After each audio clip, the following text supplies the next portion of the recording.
Today we start the renovations on unit number 2 right there of the Quinn Street property. And I had a lot of really good video ideas for this series on my channel, but it didn't seem too popular, which is why I haven't uploaded a whole lot lately. But now that I'm starting this renovation on this property, I have to document it. So I'm super excited to show you the current shape that the property is in and also my plans to renovate it. So let's get started.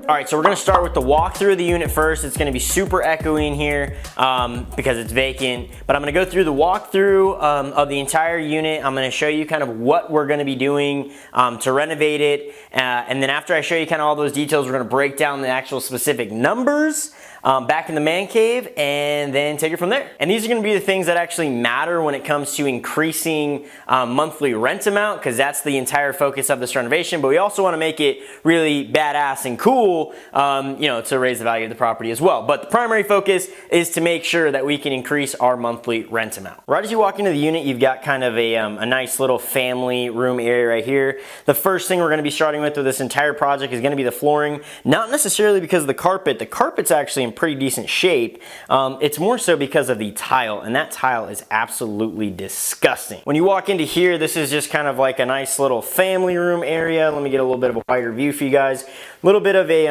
little dining room area, and then that's actually the backyard, which is kind of weird because it's the front of the property. It's got a little wall casing. I can kind of show you that. But this is just absolutely disgusting tile. And we need to replace all of this flooring. That's the front door. We'll walk over there in a little bit. But first, let's look at the kitchen. Now, the kitchen's actually not too bad as a whole. These cabinets are actually super nice. They don't look super nice on the outside, but they're actually pretty new. Like, I think that they were replaced, in the last 3 to 5 years. The drawers are in super good condition. It's not really old kind of cabinetry, so the cabinets are actually really good shape. I am most likely going to be updating the knobs, making them look a little more modern as a whole there. Again, this flooring is absolutely atrocious. Oven, not too bad. Looks a little dated, but not the end of the world. Fridge, again, very basic, dated, not the end of the world. Sink is pretty gross. We'll probably be replacing this to something a little bit nicer. I don't know for sure yet because it's not like broken or bad, and it's not like that ugly, but it doesn't look great. And then, of course, the big eyesore is these ugly, ugly, ugly countertops. I have no idea what they were thinking because they definitely put these on after the cabinets. And again, the cabinets aren't that bad, so I don't know what they were thinking with these. We are going to give a whole new look to these countertops and make them look a whole lot better in here. In terms of the walls, they're going to obviously be painted and cleaned up and all that good stuff. But again, as a whole, the kitchen's not too bad. Some major things that we will be kind of fixing and replacing is the fact that this unit has no doors. I don't know why. This is the pantry, no door. This is the laundry room, no door. There were just curtains everywhere in here. And also, the ceiling lights are these super old and gross kind of, I don't know, commercial lights that are also, you can just like press into them and be like, oh, hey, what's up? So we need to fix that stuff pronto, but as a whole, this kitchen is gonna get a pretty good facelift for really cheap because there's not a whole lot of major wrong issues that we know of yet. And there's some really easy ways we can make it look 100 times better. Unfortunately, this washer needs to be replaced because that's bad. But then kind of coming back to where that's our front door, here is another storage closet with attic access up here. I don't know why, again, no door there. So there's just curtains right there. I think the past tenants must have kicked them all down or something. Here's another closet with, again, no door and just a curtain. Luckily, they actually put a door on the bathroom. Thank God you didn't have to take a poo with a curtain rod. And then the bathroom in and of itself is really not that bad either. Great looking countertop. I wish they would use this all over the kitchen. Great looking countertop. Faucet and sink and all that stuff is actually really nice. Not gonna touch any of that. Probably gonna do a whole new mirror. Not 100% sure yet because it's not ugly or bad. It's just really basic and there's some easy ways to improve that. But again, the flooring is pretty nasty. Toilet's good. Tub, not bad. Shower, absolutely, what the heck is going on? When was this ever in? I have no idea. I have no idea. So shower is gonna get replaced, and I know of a really great way to make that look 100 times better for super cheap, so I'm really excited for that. But as a whole, bathroom's not really that bad. We just need to get rid of that stuff for sure, because I hate this tile. Anywho, continuing on the tour, we've got our 2 bedrooms back here, because these are 2-bedroom, 1-bath units. This bedroom, not too bad. Again, carpet's gonna be coming up. It's not too bad of a shape. You can see it's really outstretched there. So that whole thing's coming up along with the rest of this flooring. We're gonna be doing some luxury vinyl plank and all that. The biggest issue with these bedrooms is, what the heck is this? They've got no wiring in the ceiling, so all of the lights are basically wired outside of the walls and the ceiling. Stupidest thing ever, really easy fix, I think. So we're gonna be fixing that, and then also, I haven't mentioned it yet, but there's popcorn ceiling in half of the unit. We need to get rid of that popcorn ceiling. It's absolutely disgusting. So everywhere there's popcorn ceiling, we're gonna be scraping that, making it nice and clean. And then of course, you guessed it, there are no doors on the closets. There's a door in the bedroom, luckily, really basic, simple, but no door in the closets, which is not the end of the world. I don't know what I'm gonna do with those yet. I might leave them. I might get doors. I don't know yet. I don't know if you've looked up the price of doors, but they're actually pretty expensive, 1, and then 2, also installing them. If you're gonna do them yourself, it's not the most fun, and if you're gonna pay someone to do it, it's pretty expensive. So when it adds up and you've got 6 doors you need to be putting in, it gets pretty expensive. But then here is the master bedroom. Again, what the freaking heck are they doing there? And no doors on these closets, of course. Okay, so now that we're back in the man cave office, we're gonna do my favorite part, which is gonna be looking over all of the numbers. So currently, that specific unit is renting for $919 a month, and we need to up that sucker to at least $1,250. Again, that is like ultimate minimum. Ideally, I'd like to get it up to like $1,350 to $1,400, but I know that's gonna be a little bit of a stretch, so we'll see what ends up happening. The overall renovation budget is gonna be set to no more than $15,000. And in the next video of this series, you know, like once the renovation is actually fully complete, I'm gonna break down how close we actually get to that $15,000 figure, and also how close we get to our new monthly rent amount. But here's what the $15,000 is roughly what's gonna be spent on. It's not a super detailed and intense budget, but these things I've been planning and making sure that I can get the cost down as low as possible, which you can kind of see on the right hand side with all these amounts.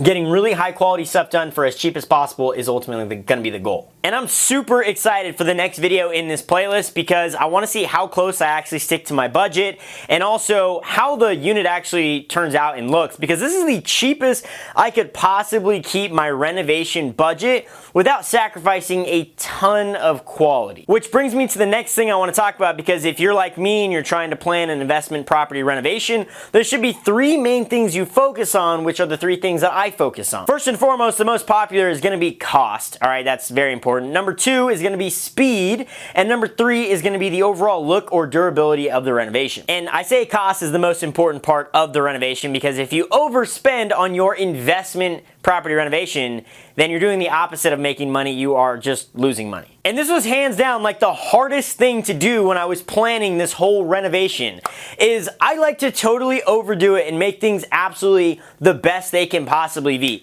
If you take my primary residence, for example, the house I actually live in every single day, I went way overboard on designing and renovating this place. When this is just kind of like a normal house that I literally just went over the top on, and I will most likely never get the appraised value out of this house that I've kind of put into it in terms of the renovation. But I really like awesome, epic things, and I want my life to kind of be that way, so that's why I like renovating that way. But I cannot do that on an investment property because tenants aren't going to look at those things the way I look at them. The biggest thing I was trying to remind myself as I was planning this was most people who are going to be renting out one of these units that I have, or any type of renter in general, is most likely, not all the time, but most likely, it is just a temporary living situation for them, and it's not their forever home. So while they do care about the quality and their overall living situation, it's most likely a band-aid situation for them that they're not planning on doing long term. So yes, it would be epic if it was absolutely insane and super over the top, but for the most part, most people are gonna be in that property or in that unit for 1 to 3 years. So as much as I wanted to fully gut everything in that unit that I just showed you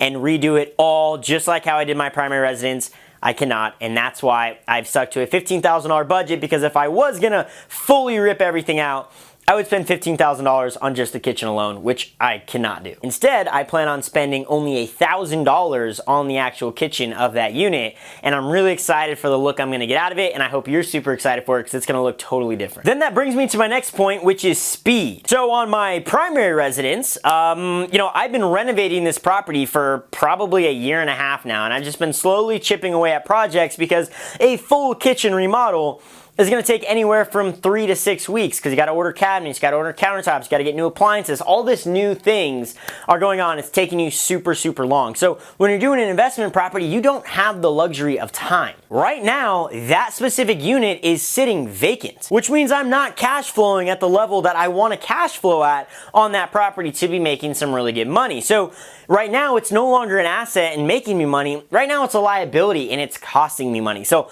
I need to get a new tenant in there ASAP. That's why my timeline for this entire renovation is going to be no longer than 30 days. And the plan is to actually get it done in about 22 to 23 days. But I'm giving myself 30 days. If I go over the 30-day mark, I am now gonna have 2 months of no tenants, 2 full months of no tenants. Because once it's completely done and ready to go, I can then list it and get people to come check it out and hopefully get someone to move in within a couple of weeks. So it's a little bit of a process, which is why speed is super important. We do not have the luxury of fully remodeling everything, ripping things out, tearing down walls, fully doing things like that. We just don't have the time for that. A lot of people make the mistake of waiting until their tenants are actually out of their property before they start planning their renovations and getting things ordered and doing all that stuff. I'm way ahead of the game. I have already ordered so many things. I've ordered all the doors, I've ordered some appliances, I've ordered a lot of things, and have taken away that kind of 2 to 3 week lag time that it would take for those to be shipped and for those to be getting in. So I've kind of eliminated all of that time because I went to the property a month before the tenants actually moved out. I just asked them if I can take measurements of everything. And that's pretty much what I did. I took measurements of all the door frames, of all the square footage. I took a bunch of pictures. I was fully aware and ready. So when they moved out, I didn't even need to go check the property out to see, okay, let's measure, let's get things planned, let's get these contractors scheduled. No, I've already got a full schedule for the month of June ready to rock. So because of this, I'm way more efficient. All the materials are ready to rock, all of my labor is ready to go, and there's no lag time. And some people will look at that and go, well, Shawn, you can always just go run to Home Depot, grab your materials, and you're ready to go. Yes, you can. But I went above and beyond and shopped around to get really good prices on all of my material and all of my labor. That saves you thousands and thousands of dollars on a renovation, and if you're pressed for time, these contractors know it and Home Depot knows it, and they're going to charge you a premium for it. So if you don't plan ahead of time, you're going to be kind of losing out on a lot of time and money, which are like the 2 most important things in an investment. Actually, those are like the 2 most important things in life almost. So again, planning ahead is mega, mega important, but the third thing is going to be the durability or overall look of the renovation. So the cost is super important and the time is super important, but if you're doing very easy, cheap, ugly kind of fixes, you're not really getting anywhere because you're spending time and money, and while you're doing a really great job on spending a little bit of time and a little bit of money, if you're not getting the look or the durability that you desire, then you're not really going to be able to raise your rent on that property a whole lot because future tenants are going to see how cheap and how crappy it is, and things aren't going to last. You're going to have to start replacing things more often. So even though you want to focus on cost and efficiency, you still want to make sure things are going to last, and you still want to make sure it's going to be super enticing for future tenants. And the durability to like looks and finish scale is challenging when you're trying to focus on cost and overall time, which is why it's a pendulum that kind of swings back and forth. But the important thing I focused on was tenants are not going to be treating your property the way you would be treating it. Let's be totally honest, okay? If you were to rent anything in life, okay, whether it's a property, a car, your friend's girlfriend, whatever it is, if you're going to rent something that's not fully yours, you are going to just totally abuse and destroy that because you're not really going to be worrying about what the effects are in a couple weeks or a couple months or in a couple years. You know, when you go rent a car, yeah, you might floor that thing off the line. You might skid around on some corners. If it's a manual car, you're going to be redlining that all the way. I mean, you're just going to have fun with it because you know once you turn it in, you no longer have to worry about the problems. And not necessarily saying that tenants don't care, but when you're renting something, you're never going to care for it as much as when it's actually yours. So durability is the first and most important thing on the kind of durability to look scale. I need to make sure that the durability on the things I'm doing is super important, which is why I have chosen the flooring that I've chosen. If you're unfamiliar with luxury-based vinyl, you need to get with the times. This stuff is basically indestructible, which is awesome because it actually looks phenomenal and it's actually pretty cost effective in comparison to tile. I actually got quotes on both tile and luxury-based vinyl, and the luxury-based vinyl was actually cheaper and in my mind more durable and better to withstand the test of time. Now, tile will look good for usually 5 to 10 years before you need to replace it and it looks kind of old and dated, but luxury-based vinyl can give off a look that's pretty modern and pretty good looking for, 10 plus years, and it's super durable. I mean, it's like life-proof. So the flooring is like a prime example of looks and durability, and I wish everything like the flooring was like amazing durability and amazing looks, but not everything on my renovation list is going to be that way. Some things are going to look a lot nicer and not have the durability, and some things are going to have durability but aren't going to look nice at all. And kind of finding that even medium across the entire renovation is really the goal that I was striving for, and I think I'm going to do a pretty good job on it, but again, this is all speculatory, which is why I'm super excited for the next video to see how close I stick to my budget and my 3 focuses. It's super hard to actually plan this out, which is why I've been doing this for months and months, because I wanted to get as perfect as possible as I could to this renovation, and it's not going to be perfect. It's not going to be absolutely 100%, which is why I also built in an kind of part of the budget. I think I gave myself about a $1,500 to $2,200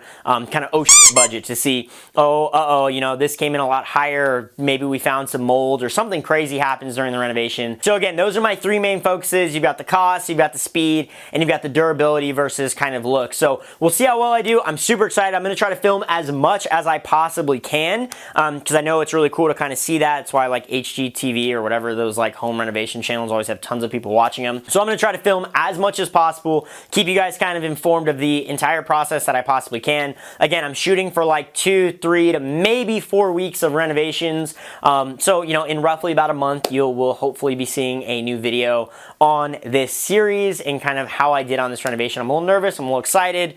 We'll see. And hopefully you're interested in this stuff as well. And if you want to see kind of how I do, then you should 1,000,000% subscribe to this channel so you get notified when I actually post that video, because again, it's going to be a pretty cool process. Otherwise, I hope this video kind of gives you a little bit of insight if you're planning kind of an investment property renovation, or just kind of gives you some ideas on overall property renovation and kind of wealth building through real estate. I think it's kind of cool. I know I learned a lot on YouTube. Here's kind of the stuff I'm going to be putting into place, and again, we'll see how successful I am. Hopefully you enjoyed the video. Hopefully you got something out of it. Hit the like button if you did. Comment down below if you think I'm actually pretty close on my budget, or if you think I'm absolutely insane, or maybe I might be missing some really easy ways to increase value or kind of rental amounts with some other renovations that I might have missed. So I'd love to hear feedback down below. Otherwise, again, hopefully you enjoyed the video, and I will see you in the next one.